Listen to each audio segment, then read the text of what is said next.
All right, so coming into leg lift, you know, you're loading forward and down. Problem is you're collapsing your back leg, so you're internally rotating your back leg. Yeah. So it's more than likely you're leaning. It's because you're leaning forward. You're probably coming up on the ball of your foot a little bit. You're just loading into your knee. So you want to sit in your glutes more. If you load too hard in your quad, you'll just collapse your knee, and that's what's happening. So if you're leaning in and you're collapsing your knee, everything's going to want to go that way. Yeah, of course. And when everything goes that way, then we have to pull it back that way. And that's where we get a lot of rotational forces, right? So if I go hip line, shoulder line, and I look from a top view, you can see right as you sit, your hips start to rotate. You see elite guys, right as they sit, their hips actually go the other way because that's their sitting back. You're sitting into your quad. Okay. So if we look at your sequence of how this is peaking or accelerating, just like here, the red is the hip and the green is the trunk. The red is the hip peaks, the green is the trunk peaks. The blue is your glove peaks. I've actually never seen glove peaks that high. That's how hard you're pulling your glove. You're pulling it 500 degrees per second faster than your trunk. So what's happening is you're collapsing your leg, which is pushing your hips into rotation. You're getting a peak, but then it's shutting off once your front foot lands. Yeah. Because the hips, it wasn't enough force to push your hip through. Normally when you see a peak, you want it to be a perfect curve. Okay. You see that little wobble there? Yeah. That's because you ran out of power, then you landed, and then when you landed, your front leg's gonna push back and then it picks up a little again. Yeah. So you're running out of hip power. Notice too, right when you run out of hip power, what ramps up?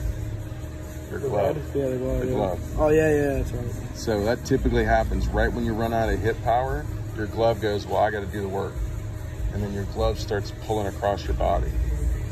So you see your glove yanking right there across your body. Yeah. And then look, it's peaking right there. So your glove is creating all your power after you collapsed your leg. And because your forces are going that way, where do you think your arm wants to go? That way? That way. Yeah, absolutely. Right. So there, it's gonna fly out that way. Completely sideways. Okay. Yeah. So what's creating your sidearm slot is your aggressive glove pull to the left, right? Okay. So everything's going around that way. Okay. So ideally, we want to land with our trunk contralateral.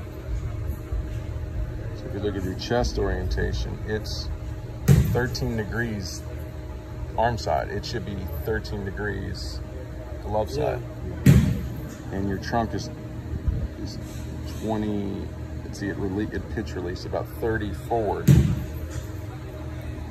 and 3 laterals. It's 3 degrees lateral. So an elite guy would be 25 degrees lateral. He'd be actually over here, but he'd be 45 degrees forward. Yeah.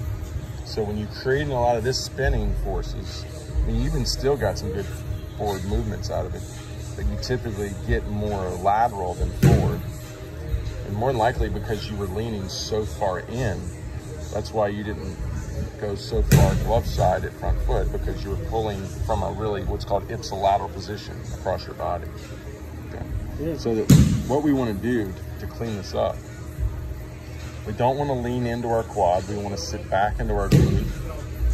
That'll hold our drive leg in torsion, our external rotate, so we don't collapse.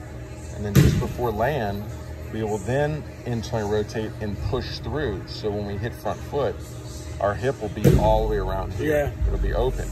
And then when you have that kind of force going that way, then your glove won't have to pull.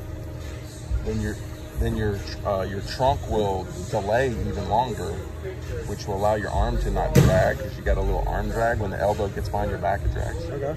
And then everything will sync up and move forward and not just keep spinning around your body. Yeah.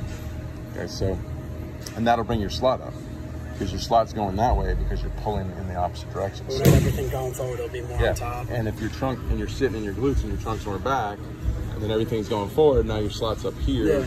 and now you got better. So what you'll get is you'll get more velocity and you'll get better spin, Yeah. which is what you want. Exactly.